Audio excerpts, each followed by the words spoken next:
Bloomberg Audio Studios. Podcasts, radio, news.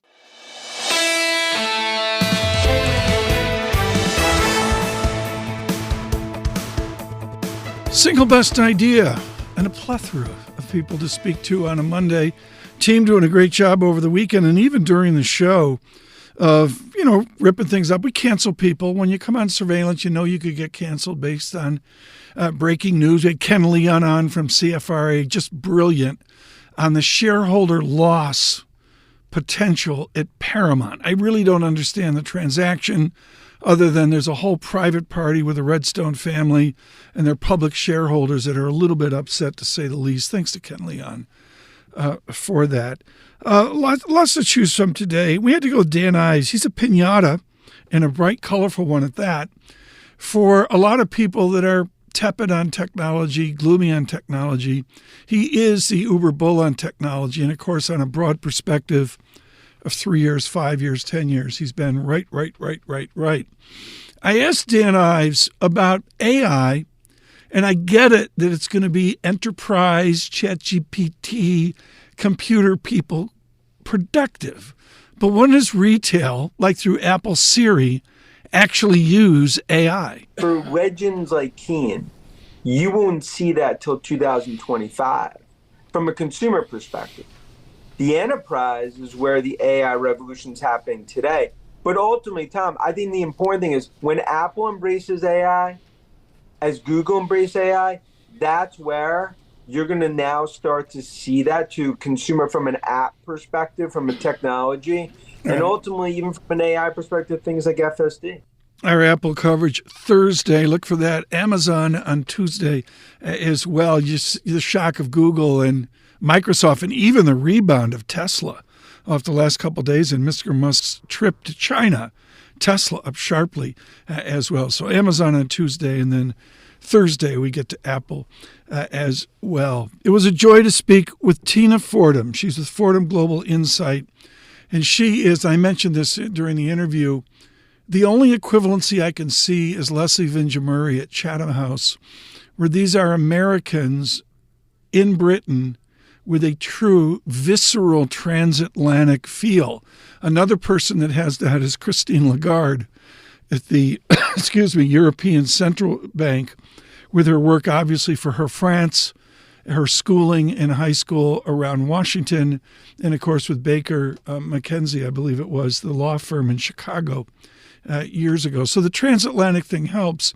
And I asked Tina Fordham about the protests at schools with all the heritage of 1968, some of us the memories of 1968 and beyond to Kent State, the emotion right now of those protests, how she perceived the college protests. It is quite a spectacle. I mean, first of all, I'm a Columbia alum, and I'm on the advisory board for SIPA, the School of International and Public Affairs, which is also caught up in these, although it's mainly the college. I don't think this is 1968, right? I think that this is identity politics in the United States that has now incorporated a foreign policy angle. I think it's incredibly difficult for the university administrations to balance their commitment to free speech and to the community that is a university with their Title VI obligations.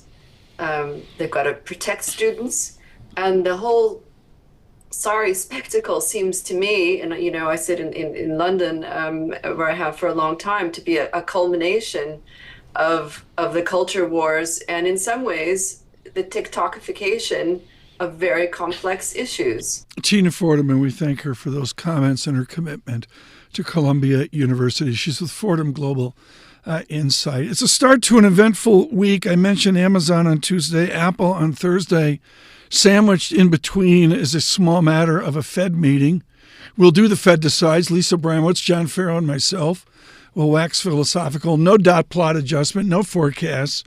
So what can be had there? And Matt Miskin, I'm sorry, today with John Hancock, he was heated that this is a place for Powell to really reset in his comments what he believes in. Not so much the way he tilts or the prediction at hawkish and dovish, but just simply to say What does he believe in? There'll be some economic data along through the week as well. Of course, out of the Fed meeting, we'll get Fed speakers. Not that we really follow them carefully because there's 400 Fed speakers now. A couple program notes. Single best idea. We are thrilled with the response. You go out, you search for Bloomberg Surveillance on Bloomberg Podcasts, really under business news and under business. Thank you for that. We've been humbled by the response. I should point out, many have requested the entire show, 7 to 10 a.m., replayed. We have that out now. And in the next couple of days, I'll be showing you the way you get that on YouTube. YouTube, not all our fault, but Google as well. It's a little confusing. So we're going to get out still the live broadcast on YouTube. And then, Eric, what time roughly do we get the 3-hour out? Noonish? Noonish, 1-ish, 2-ish, out there with all the different tasks that we have, and they got to download it and all that. But that's been a huge request. On Apple CarPlay, on YouTube, search Bloomberg Podcasts. This is Single Best Idea on Apple Podcasts.